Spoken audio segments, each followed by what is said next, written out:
ছেলে সুস্থ হয়েছে। দণ্ডি কেটে জল্পেশ মন্দিরে পুজো দিতে যাচ্ছেন বাবা। আগামীকাল পৌঁছাবেন জল্পেশ মন্দিরে। জলপাইগুড়ি জেলার ময়নাগুড়ি ব্লকের জল্পেশ সংলগ্ন শালতলি এলাকায় পৌঁছে গেলেন বাবা প্রশান্ত সাহা। জানা গেছে আগামীকাল বুধবার সকালে জল্পেশ মন্দিরে পৌঁছে যাবেন ছেলে এবং গ্রামবাসীরা মিলে জল্পেশ ধামে পুজো দেবে। ছেলেকে সুস্থ করে তুলতে মহাদেবের কাছে ঋণ করেছিলেন এক বাবা। এবার সেই ঋণ পরিশোধ করতে দণ্ডি কেটে উত্তরবঙ্গের ঐতিহ্যবাহী জল্পেশ মন্দিরে পথে পেশায় মুদির ব্যবসায়ী বাবা। তবে ছেলের জন্য বাবার এই দণ্ডি কেটে জল্পেশ মন্দিরে যাওয়া কি মুখের কথা? শুয়ে শুয়ে দণ্ডি কেটে জল্পেশ মন্দির যেতে প্রায় 13 দিন সময় লাগবে।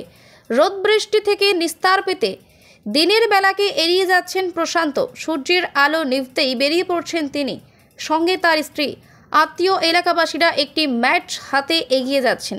দণ্ডি কাটার সময় ওই ম্যাটেই শুয়ে পড়ছেন প্রশান্ত। দাগ কেটে ফের দাঁড়িয়ে পড়ছেন।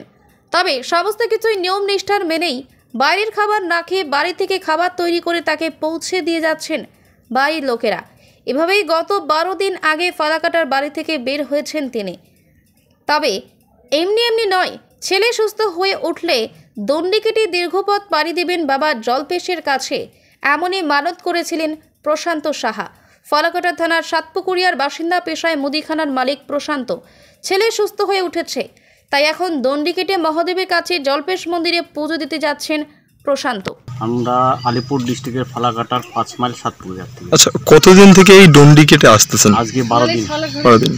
কোথায় যাবেন আপনি? এখন জল্পেশের উদ্দেশ্যে রওনা দিয়েছি। আচ্ছা, বাড়ি থেকে কি এই দণ্ডি কেটেই আসা হচ্ছে? হ্যাঁ, বাড়ি থেকে দণ্ডি কেটে। আচ্ছা, টোটাল 12 দিন হয়েছে। কত দিনের মধ্যে পৌঁছাবেন বলে আশা করছেন? আমাদের আজকে পৌঁছে যেতাম, কিন্তু আজকে তো গিয়ে মন্দির পাবো না। আচ্ছা, তো কালকে সকালে আমরা 8টা বা 9টা নাগাদ পুজো দিই। মানে আপনি কালকে পুজো দিবেন? হ্যাঁ, মানে কালকে পৌঁছাবেন। আচ্ছা, তো মূলত কেন এই দণ্ডি কাটা? দণ্ডির কারণ হচ্ছে, আমার ছেলেটা গেল লক্ষ্মী পূজার সময় হঠাৎ করে গরম জলে পড়ে যায়। আচ্ছা, তারপর পুরো শরীরটা ঝলসে যায়। আচ্ছা, মানে ছানা পড়ার মতন হয়ে যায়। আচ্ছা, তখন অটোমেটিক চামড়া ছিঁড়ে পড়তেছিল। আচ্ছা, তখন আমি যখন আমার হসপিটাল থেকে ফালাকাটা হসপিটাল থেকে নিয়ে যাচ্ছি, টাকাটুলির সামনে এসে জল্পেশের কথা মনে করলাম। আচ্ছা, তখন এখানে মানসিক করলাম যে আমার ছেলেটা যদি ভালো হয়। নার্সিংহোমে 27 দিন ছিল। আচ্ছা, 27 দিন পরে রিকভারি করছে। করার পরে যখন এখন সুস্থ আছে, দাগগুলো আছে, এখন দাগগুলো মিটতে মোটামুটি সময় লাগবে। তখন গ্রোথ বাড়বে, আস্তে আস্তে দাগ মিটবে, ডাক্তার যেটা বলছে। আচ্ছা, এখন তখনই আমি একটা মানসিক করলাম যে যদি আমার ছেলেটা ভালো হয়ে আসে, তাহলে আমি বাড়ির থেকে অ্যাম্বুলেন্সে যখন যাচ্ছি, টাকাটুলিতে যখন ঢুকছি, তখনই গাড়ির থেকেই বললাম যে আমার ছেলেটা যদি ভালো হয়, তাহলে আমি বাড়ির থেকে দণ্ডি কেটে জল্পেশ বাবার কাছে আসবো। আচ্ছা, আচ্ছা। এরপরেই এখন কি তিনি সুস্থ আছেন আপনার ছেলে? হ্যাঁ, এখন সুস্থ আছে। বয়স কত তার? এখন মোটামুটি 5 বছরের কাছাকাছি। আচ্ছা, এই আশাতে কোথাও কি অসুস্থ? না, এমনি আমার ঠাকুরের কৃপায় কোনো রাস্তায় কোথাও অসুবিধা হয়নি। হ্যাঁ, হাত পায়ে একটু চলেছে। আচ্ছা, তাছাড়া এমনি কোনো সমস্যা নেই। আর কোনো ক্লান্ত বোধ হয়নি। আর গ্রামবাসী যে হারে আমাকে সহযোগিতা করেছে, আর যেভাবে আমার পিছনে লোক আগিয়ে দিয়েছে আমাকে, এটা আমি তাদের কাছে কৃতজ্ঞ। প্লাস ভগবানের কাছেও আমি নমন করি যে সেই আমার যদি না থাকতো, আজকে এত দূর আমি আসতে পারতাম না। আমার নিজের বলে আমি কোনোদিন আসতে পারতাম না।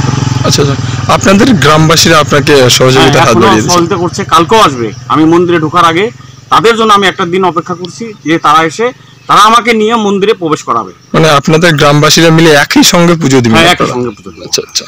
তো এই যে আসেন, আপনারা কি দিনই আসেন না শুধু রাত? না, আমরা ভোর 3টের সময় উঠি, আর একটা 3টের সময় উঠে স্নান টান করে মোটামুটি 3:30টার মধ্যে বেরিয়ে পড়ি। আচ্ছা, আচ্ছা। যতক্ষণ রোদ্দুর থাকে ততক্ষণ, যতক্ষণ রোদ্দুর থাকে ততক্ষণ আমরা চলতে পারি না। যখন রোদ্দুর উঠে তখন আর বন্ধ করে দিই।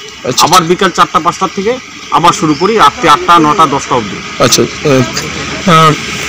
এই যে আসতেছেন, এলাকার মানুষ কতটা সহযোগিতা? এলাকার মানুষ যেখান দিয়ে যাচ্ছি, সমস্ত গ্রামবাসীরা আমাকে যেভাবে সহযোগিতা করছে, প্লাস গ্রামবাসীরা আমাকে যেভাবে উৎসাহ দিচ্ছে, কেউ জল দিয়ে, কেউ ফল দিয়ে, কেউ শারীরিক পায়ে হেঁটে আমাদের সঙ্গে, এটা আমি তাদের কাছে কৃতজ্ঞ এবং তাদের চরণে আমি নমন করি, যাতে আমার গন্তব্যস্থল পৌঁছানোর জন্য এরা অনেক অবতার নিয়েছে আমাকে আগানোর জন্য।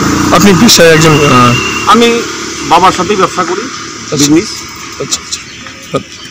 আদিত্য সাহা। আচ্ছা।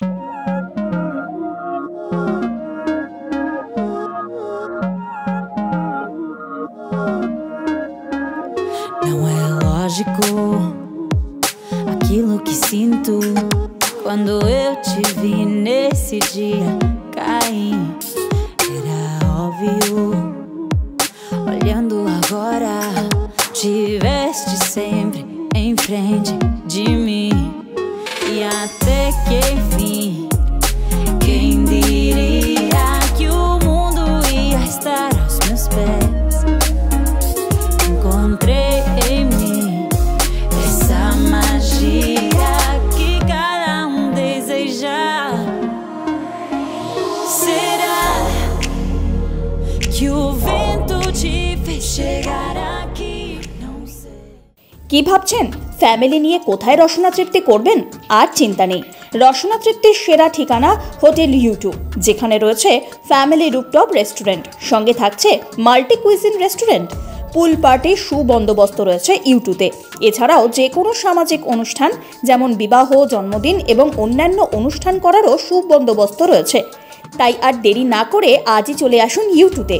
আমাদের ঠিকানা কল্যাণী এক্সপ্রেসওয়ে, কাঁচরাপাড়া, কাঁপা মোড় সংলগ্ন ইউ2 হোটেল অ্যান্ড রেস্টুরেন্ট।